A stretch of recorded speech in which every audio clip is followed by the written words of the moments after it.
Pet Life Radio. This is Pet Life Radio. Let's talk pets.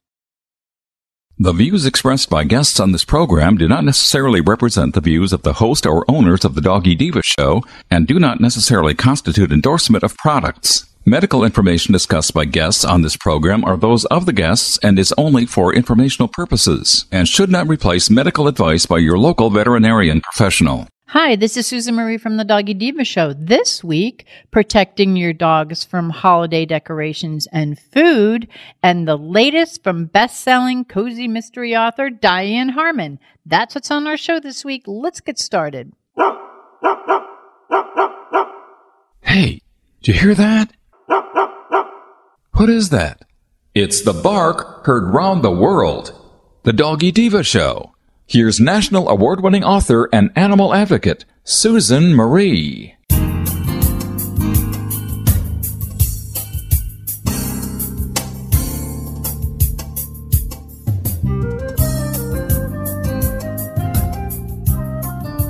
Hi, welcome to the Doggy Diva Show, the show for animal lovers.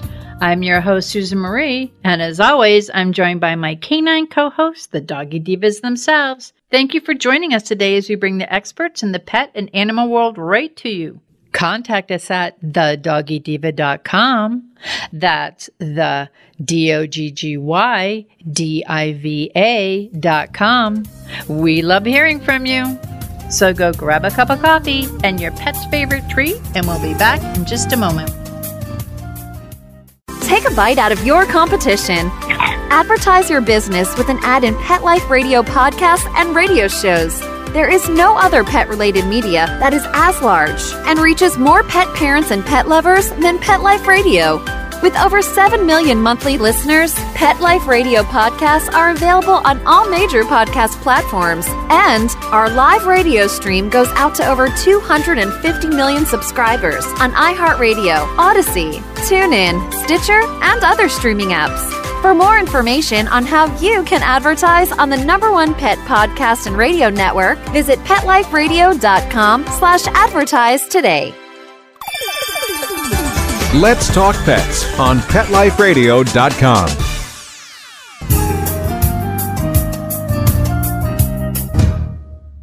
Welcome back, everyone, to the Doggy Diva Show. It's holiday time. We want to make sure that we're celebrating the holidays with our pets, but we want to make sure we celebrate them safely. So I have with us today Monica Leighton, president of Professional Pet Sitting, with our pet tip of the week. And hey, Monica, can you help us share like some holiday ideas that we could celebrate safely with our pets? Absolutely. So everybody loves bringing in the pets to enjoy the holidays with us. So we want to make sure that they stay safe. So in that regard, a couple tips for our pet owners so that way our pets can be safe and happy and enjoy the holiday season with us. So as we put up our tree, for me, it's always the first thing you do every year. Before you start baking, before you do anything else, you got to get the tree up. It just gets you in the spirit. So when you're getting your tree on, making sure you watch, no tinsel. And I've actually had issues with some sneaky pets getting into garland. So definitely be on the lookout for that one, because that's one that you don't hear a whole lot about, but you would be surprised how many pets will literally just bite into garland and chew it right off the tree. Ooh. And again, kind of foily stuff. And sometimes that, gets wadded up in the stomach and isn't as easy to pass. But it kind of has that crunchy, tinsely kind of feel and look. So, it glistens in the light, which is what everybody loves because it makes it pretty. But it definitely can attract our pets as well. Kind of like tinsel used to. This is the new shiny object that they love. Yes. Well, I had gone and they had this really pretty, like gold garland, and it had little rose gold, like foils through it. And I thought it was gorgeous, and I bought it, and then I got it on my tree and I loved it because it lit up so pretty. And then immediately my pets were all over it. And I'm like, what the heck? And it didn't even occur to me in the store that, but yeah, they liked it. They liked it a lot too. Another thing I found with my little energetic pug is being cautious about glass ornaments. And I love beautiful ornaments, but what we have changed to, and depending on how tall your pet is, but we got, ornaments that matched, but I reserved the glass and breakable ones to the top half of the tree because just the dogs running around and playing and they're kind of like running underneath it and they're running by and knocking stuff off with a tail, and then you'll come home from work and all of a sudden you've got a shattered ornament on the floor and they've walked through it and there's little scattered glass pieces, and the last thing you want is a scraped up pad. I mean, pads are so sensitive, they bleed very easily, and you could get stuff stuck in there. So I always recommend plastic or, non-shattering ornaments, at least for as high as the pets can go. Not only is it great to have you decorate your tree, it's great to keep you out of like the vet's office having to get your little paw pad all cleaned up or stitched up because it's all cut with the glass. Absolutely. And then one thing that just makes the holidays feel like the holidays for me is baking. Growing up, my grandmother and I would bake together. We would spend like Saturday afternoon making like 5 different types of, cookies for the family. And it brings back so many great memories. And I know a lot of people love to bake during the holidays. And I mean, who doesn't love a good baked good? But some of those items cause issues for our pets. So they have been so great in current years with having items that our entire family can enjoy and still appease their dietary restrictions. So, for example, if you have a family member who is diabetic or, has sugar issues, they have a lot of low sugar, no sugar, and have some they call glucose blends, glucose formulas, things like that for baked items to keep that sugar level down. However, a lot of those items contain xylitol and artificial sweeteners. So if you have a member of the family that you are, doing any of those kind of mixes for, extremely cautious about making sure that it's kept high, that your pets cannot get into it. Other things, the traditional Yule logs and the fruit cakes and things are oftentimes made with, combinations of fruits and nuts. And, certain nuts, macadamia nuts, for example, are not good for our dogs. So it's really making sure that the baked goods that are for the humans are staying with the humans. And what I started with my family is we make our own homemade dog treats for our pets when we're baking all the rest of our cookies. And usually that is a task that I give to my daughter. They have so many super easy recipes online. We're talking 3 or 4 ingredients. And if you have kids in the house, it's a great way for them to practice their measurements and to kind of, teach them the basics of cooking. They can just measure out their couple ingredients. They have great ones with like pumpkin, applesauce, things of that nature that are safe for our pets to eat and enjoyable. And then when people come over and enjoy the holidays with you, they have their own little treat that's just for the dogs. So my daughter, will whip up the couple ingredients and showed her how to roll them out. And we got a cute little, doggy. And she stamps them all out and makes them, and we give them to our friends with pets, as little extra gifts. Oh, I love that. Yeah. Those make nice hostess gifts if you're going to someone for the holidays who has dogs. Yes, it is. And it's like, perfect that if you have a neighbor. Yes. But you don't have to spend a whole lot of money for it. And sometimes taking the time to make something means a lot more to people. Yep, it does. But, those always come as perfect gifts, and you put them in a little cellophane bag or a cute little, dollar store has a bunch of cute little cookie tubs on sale. You can't go at Dollar $25 now, but You can't go wrong. Oh, I think But that's a great idea. yeah, but making sure that, the pets have their own treats. And if you don't have the time, give them their regular cookies or have, something like carrot sticks or something that a pet can eat that is not going to upset the stomach. Because our next item, our holiday meals, the last thing you want is somebody, a dog getting a turkey leg or, a ham bone, or even though turkey, for example, is a lean meat, um, so many pets come into the office after holidays and extreme pancreatitis. And pets do not do well with diet change. They just simply do not. And even though you feel like treating them to special things, sometimes it gives them a very, very upset stomach. So definitely, using caution in what you feed the pets and having your own designated treat. And then watching the trashes.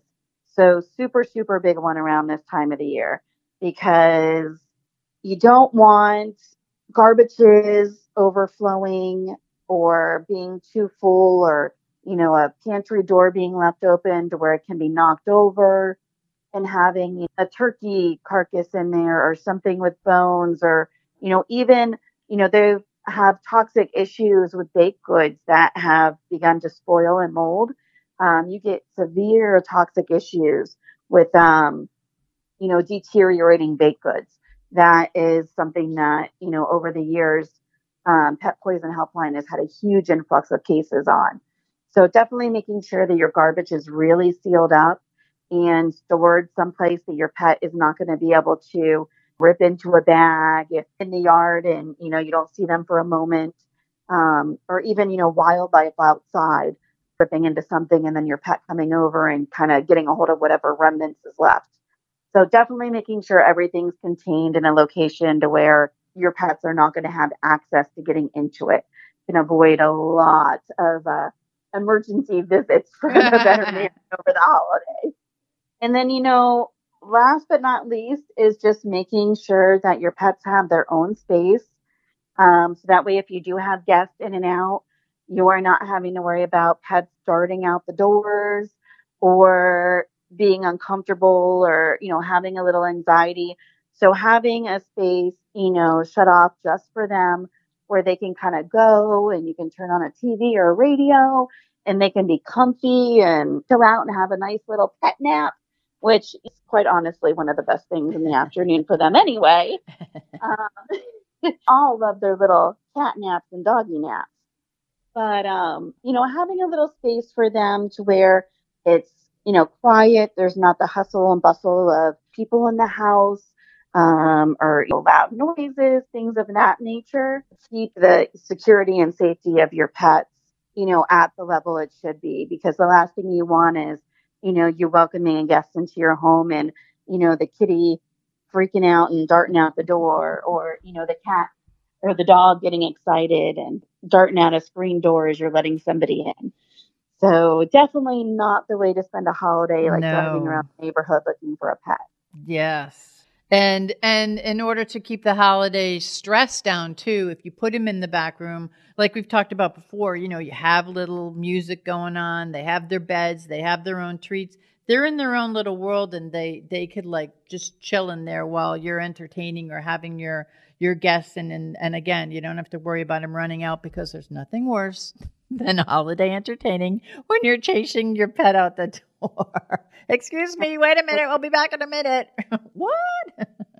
Absolutely. That's, so yeah, all of those little tips, you put them together and you have an amazing holiday that your pets are super happy, that everybody's super happy and well fed and full of cheer, and it makes for a great day. It does. And Monica, I wish, and all of us wish you and Haley and all the pups and kitties a very, very, very happy holiday. Enjoy your holiday. You've given us some great tips as usual so that we can enjoy our holiday safely with our pets. So Monica, thank you very much, and Merry Christmas. Thank you. You too have a wonderful holiday. Thank you. We'll be back in just a moment. Hello, everyone. Susan Marie here to tell you about the award-winning 3-book series, The Doggy Diva Diaries. It is a trilogy of heartwarming and inspirational stories about Miss Olive, a lonely little rescue pup, hoping to find her forever family and friends and a life filled with love. In this series, Miss Olive learns that it doesn't matter what you look like on the outside, it's the kindness and love you have on the inside that counts. Available at Amazon, Barnes & Noble, and other online booksellers. And please visit us at thedoggydiva.com for more information. Thank you, everyone. Coming up, the latest whodunit from best-selling cozy mystery author Dianne Harman. Stay with us. For those fortunate to have experienced the deep bond and unconditional love of a companion animal, the death that follows can be one of the most difficult and misunderstood losses to go through. Many times, this devastating loss goes unrecognized and trivialized by family and friends, leaving grieving pet parents struggling to find healthy ways to cope with the loss. In And I Love You Still, a thoughtful guide and remembrance journal for healing the loss of a pet, Dr. Julianne Corbin calls attention to the difficulties unique to the loss of a beloved pet and provides an interactive and compassionate guide to help you process your loss and work towards coming to a place of peace and healing. For those interested in journal therapy and looking for a professionally written and compassionate resource to help understand and reconcile the grief associated with the loss of your pet, this book is for you. And I Love You Still, a thoughtful guide and remembrance journal by Julianne Corbin, is now available for purchase on Amazon and other major book retailers. Let's talk pets Let's talk pets on Pet Life Radio. Pet Life Radio. PetLifeRadio.com.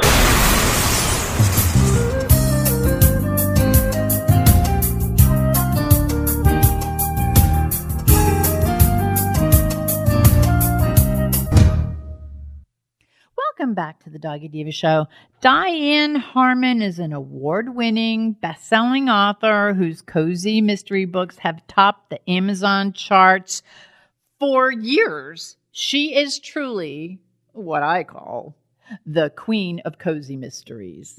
And Thank you. You definitely deserve it. And not only is she a best-selling author, but she is a dog lover. So dogs are featured in her cozy mysteries. And another one of my favorite things besides dogs, the yummy food. Yummy food is featured in her cozy mysteries. And she follows up at the back of the book with some delicious recipes that my husband always benefits from. He loves that. I'm glad he does. He does, and you give us such great, and they're easy to follow. And yes, Miss Olive and I have always loved cuddling up in a comfy chair with a cup of tea, reading Diane's cozy mysteries. And I'm telling you, once we started them, we could not stop. So for this holiday issue of Miss Olive's Favorite Things, I chose the book Undecided, which is the 9th book in the Chef Dani Rosetti Cozy Mysteries. And I'm so happy to have with me the Queen of Cozy Mysteries. Hey, Dianne, welcome back. Well, thank you for having me. I was looking forward to it, and I was thrilled that Miss Oliver's Favorite Things featured the newest book, the Dani Rosetti book, Undecided. I appreciate that. No, actually, no. Since Miss Olive's passed, we have her sisters taking over Miss Olive's Favorite Things, and all I saw was paws up. 3 dogs, paws up, going, no, we loved... So we love Undecided. So yeah, so it's a family affair. So okay. And we're so happy that you're back with us. And for our first-time listeners who may not be familiar with who you are, can you just tell us a little bit about yourself? Because you do have a very diverse and very interesting background. Yes, I came to writing a bit late. I was an antique and art appraiser for many years, and then I went into yoga and had a couple of studios, and then my husband became involved in politics, and I figured that me standing on my head would not help his election, so that's when I started writing. Actually, when he retired from politics, I'd always kind of thought about, gee, wouldn't it be fun? So I wrote one, and it did well, and I was shocked. Everybody was shocked, and here I am 10 years later, still writing. And everyone gets better and better and better. And now, Well, for those listeners who may not be familiar with what a cozy mystery is, can you just tell them a little about what a cozy mystery is? Yes, it's a mystery, not necessarily a murder, although I would say there certainly are. Probably the majority of cozy mysteries have a murder in them, but they are free of violence, gore. If there's sex, it's behind closed doors and you're really not aware of it. And there's no swearing. So I'd say it's clean and wholesome is kind of what the standard is. And I would say my books are that way. I don't enjoy particularly reading books that have a lot of the other things in them. So that's why I write these. No, and I love a good cozy mystery because you don't have to deal with all of that other stuff. And yes, there is often a small town atmosphere. I have a couple of my series that do have small towns, but then I have a couple that are international, and those have done really as well, which is kind of against the standard. Well, and I and we'll get into some of your stuff because I do want the listeners to know about the international flair because I totally love that. But I've always loved your small town, the coffee house, the bed and breakfast. And can you just tell us about your series? Because you have a number of series so that people, whatever anyone's flair or love is, I think that you've cornered that market, and it makes it makes it comfortable. And I have always told you in the years I've had you on here that I always feel when I'm reading it that I become a part of the community. And you sometimes, you'll have like an underlying message, whether it be homelessness or different things that are going on that you incorporate into it, and you make the reader feel like they're a part of whether it be the small town or some of these international ones that I'm really enjoying now. I have a weird thing that happens when I'm writing, and my husband says, don't tell people, they'll put you in an institution. But it's as if the people were talking to me, and I'm simply putting it down on paper. I don't know why, but I mean, the conversations, I'm not struggling for words. They're talking, I can see them, I can hear them. So maybe that's where that sense of being in the place comes from. I'm there when I'm doing it. Cedar Bay was my first series. Kelly's Coffee Shop was my first cozy mystery book. And that's a small town in Oregon. And people, have seemed to like that a lot. High Desert takes place in Palm Springs, but not really in Palm Springs. It's in a little town just above Palm Springs, about 30 miles out. So there's a small town flavor there as well as a desert.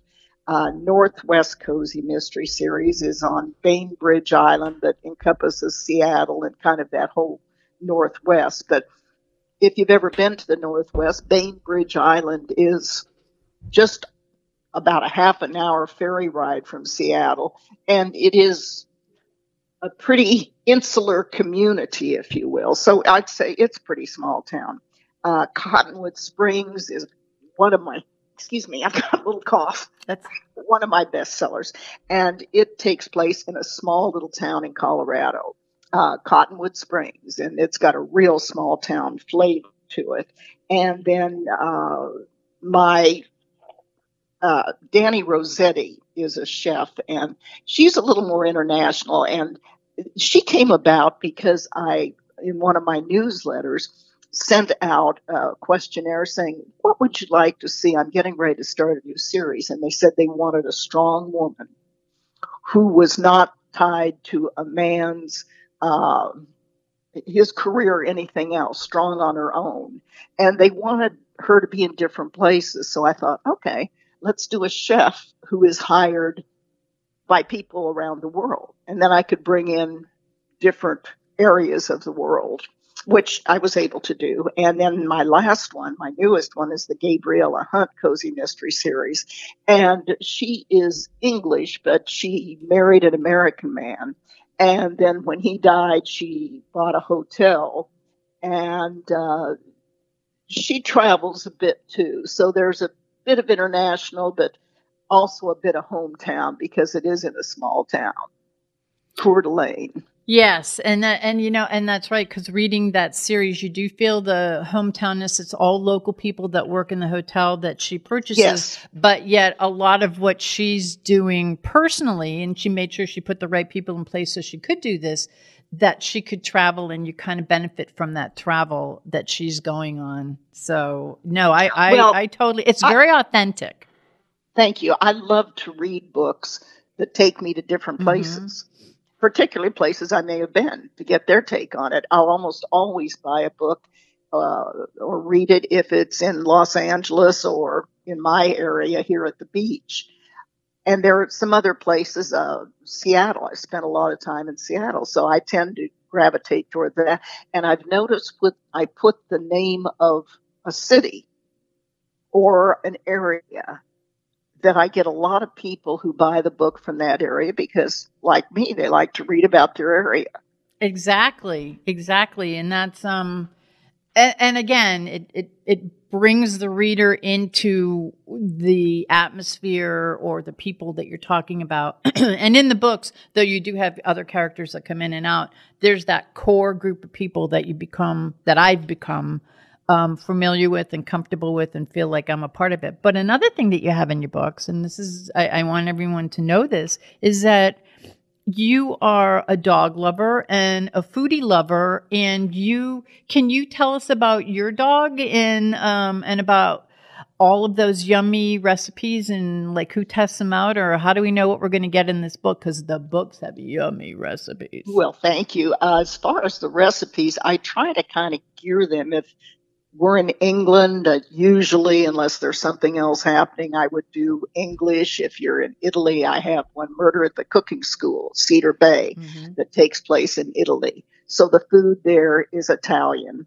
I love to cook. I love to eat. My husband loves to cook, and doing recipes is one of our favorite things. So that's why there's no lack of recipes in there. I have plenty I can put in.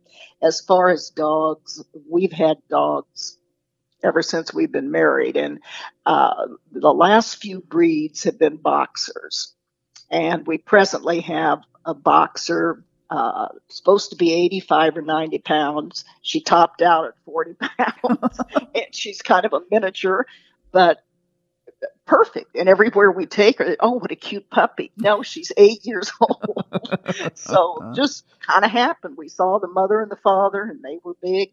She didn't get big, but we love dogs. Our kids love dogs. We've got grand dogs. We've got bulldogs. We've got Labrador retrievers. So our son's coming over for lunch and his wife tomorrow, and they're bringing their dog, of course. So it's always part of our life. I love that. And that comes out in your books. And speaking of, pups and recipes, let's talk about Undecided, which is book 9 in the chef Dani Rosetti book. And of course, there's a dog that's in that she has, a killer, and the characters in that book. And I have to tell you, Dianne, I was reading through this and it takes place in England.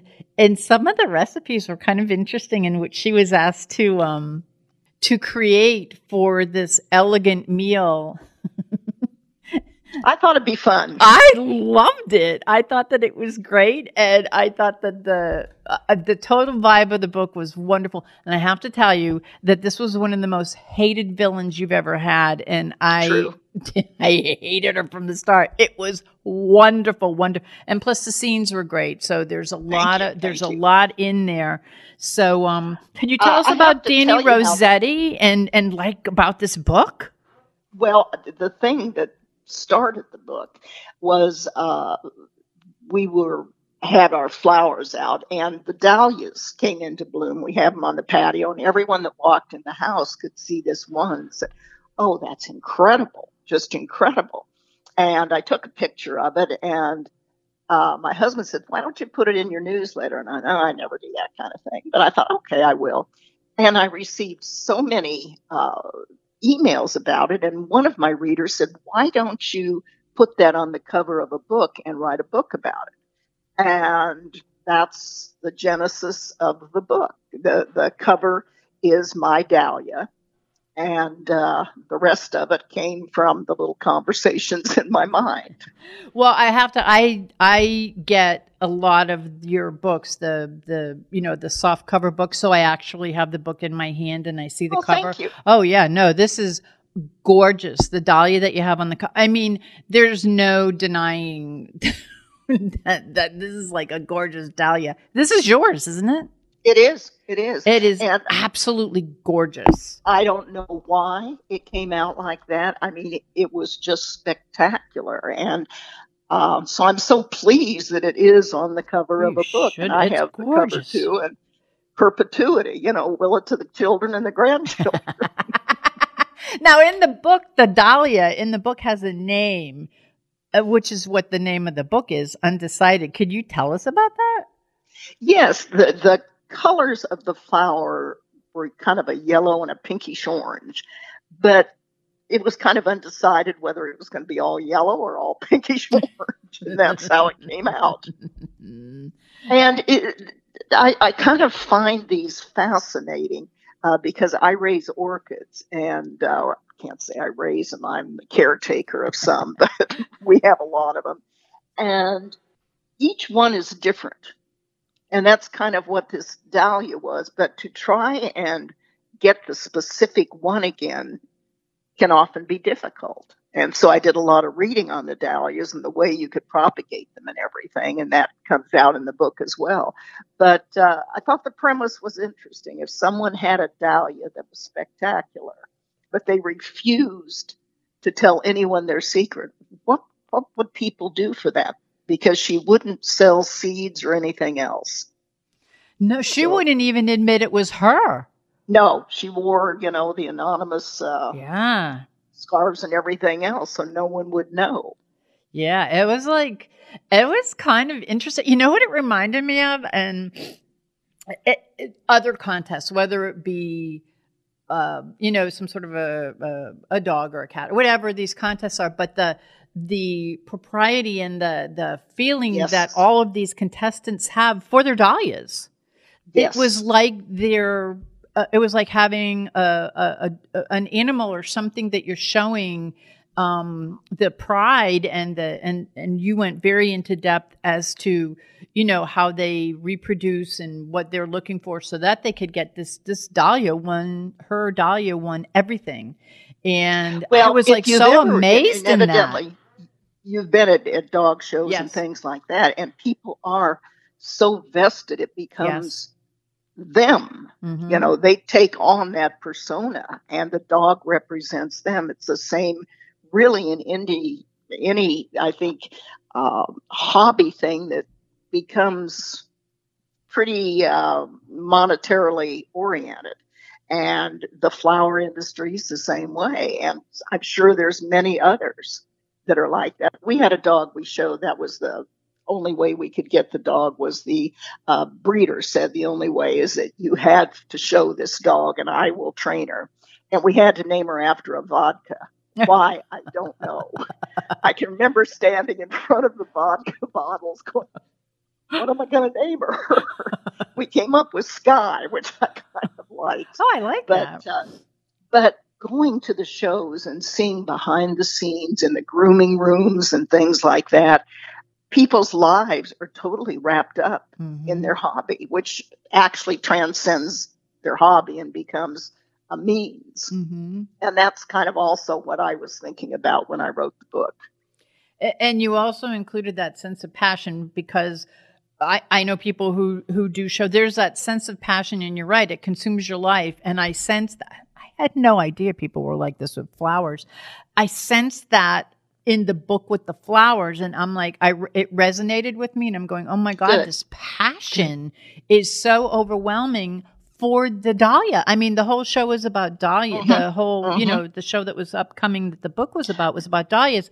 And it just like, I'm going, it gave me a different appreciation for people who, like, I know people who grow orchids and have different, I don't know anyone that grows a dahlia, but I love a dahlia. They're gorgeous. And that's why I had a certain, I was kind of like in awe of everything that went into it. And it reminded me of my friends who have dogs and cats that they, that they may show. So it was very good, very authentic, as I said before. And I'm telling you, the picture on the cover, and I know it's yours, is absolutely breathtaking. One thing that happened when we had this dog that we had to show, we went to the show that the person was going to put her in, and she told me that I could not be anywhere near the dog because the dog would scent me and not perform. And so I stayed way away. And then after the show, I walked up to the dog, and the dog jumped on me and actually pushed me down. So I'm laying flat on my back in the middle of this dog show. My husband's going, "Get up, Diane, get up." It was not anyone's finest moment. But the woman who showed Sky told me something I've never forgotten. She said, "To you, this was just a fun thing." She said, "To people who are into it, this is their life." Mm-hmm. She said, "You have other interests. A lot of these people don't. So always keep that in mind." And I think that's what I was trying to do with the Doggies. This is their life. Like the mother of the man who on the plane who went back to England when she moved, that kind of became her life, to be a judge of the Doggies. Mm-hmm. And it gives you a respect for what it's their life. It's taken very seriously, and it's something that people benefit from financially, but it's even more than that. It's like a total, it's like a career. It's like they're consumed. It's a commitment. Yes, it's a commit. That's what total it is. Commitment. It's a commitment. And the amount of learning yes, that they have to go through to become a judge or anything. And of course, there's always going to be a little subjective to it. Yeah. It's kind of fascinating. I subscribe to an orchid magazine that is just, I look at it and the pictures are fabulous, but I read this and I think, this is so far above my pay grade. I mean, I don't know any of this. But I figure there's a whole lot of people that do. And that's another thing that went into the thinking of the Dahlia judges. Yeah, no, it was eye-opening, and it also resonated with me because I oh my God, I recognize this from talking to people who are, whether they show dogs or have handlers that show their dogs. So it's like, it's very real, and you captured that in the book. So thank you. I'm glad. Thank you. Yeah, it was really, really good. What do we have to look forward to in the next Dani Rosetti book?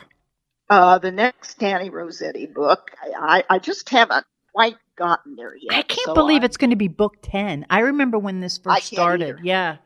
I can't either. I don't know. I have a new book coming out that is Voices from the Past. I already have it booked. This is a Kindle. Northwest book.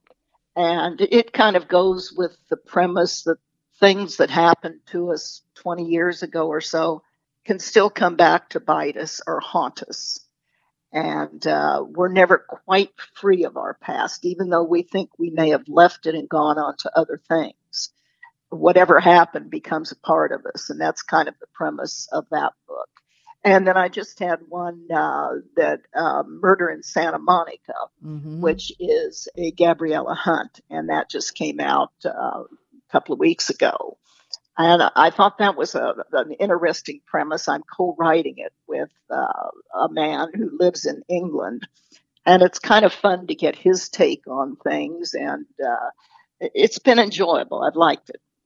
Well, it has what I love about it. And this is, I think that the Murder in Santa Monica was book 3, correct?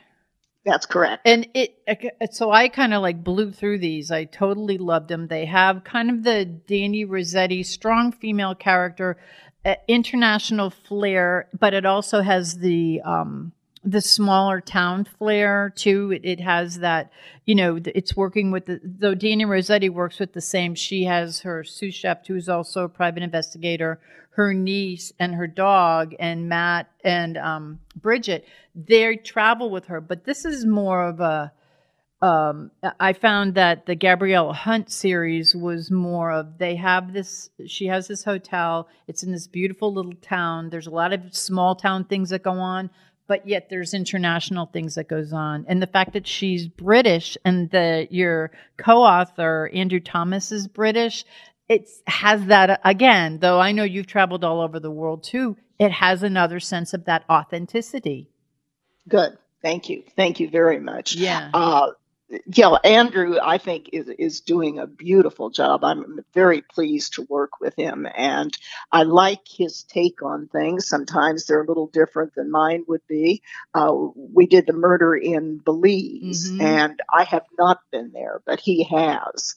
And in fact, my husband and son went there fishing many years ago, and I've always regretted that I didn't go because sounds beautiful. I would have liked to. But Coeur d'Alene is certainly a small town in Idaho. And so, we can pull in the small town as well as the international. And I asked my readers if that, what they would like me to write about. And that was pretty much a consensus of opinion. And I'm trying to go with that. Yeah, no, this is a winner. I totally like it. I like the vibe of it. It has like as all your books are, they're very quick reads because you want to, if someone's calling me and saying, well, can you do this? Well, wait a minute, let me just read one more chapter. So I tend to finish your books very quickly because I go, they're very, not only are they interesting, but I can relate to some of the stuff that's in them, or I'm learning a lot from stuff that's in them. So it keeps me going. Yeah, they're short reads. Yeah. Long and involved, 900 pages, or something. But I did them deliberately that way because I love to pick up a book and read it that afternoon and not have to spend 2 weeks with it or something. And that's what I tried to do. And really, people say, well, how long is the book? I don't know. When the book's finished, it's finished. Rather than trying to add 1 million words to it or something. No, yours are always long enough. They're perfect for me because my attention span it suits how many pages are in your book. And speaking of that, what is there anything coming up more in the Gabriella Hunt Cozy Mysteries? Yes, working on one now, and it will be kind of with a little Northwest flavor in the Tacoma, Seattle area up there. So She'll be going up there, and I'm not real sure where we're going to take her after that. Probably somewhere a little more international. Well, wherever she goes, I'm following. So. Thank you. That's a very good line. Yes, I'm following. So I just may use that if you don't mind. I don't know. I'd be honored. So for the listeners who want to learn more about you, who want to learn more about Undecided, if they want to learn more about all of your series, where can they go? Well, they can go to Amazon, and I am exclusive to Amazon. All my books are in what's called Kindle Unlimited, where people can pay $9.99 a month, and they can take out, I think it's 10 books at any given time. So you could actually take out 30 books a month if you want to get rid of some. And that way, there's no cost to them beyond the $9.99. So that's one way of doing it. Just go to Amazon, Dianne Harman, DIANNE.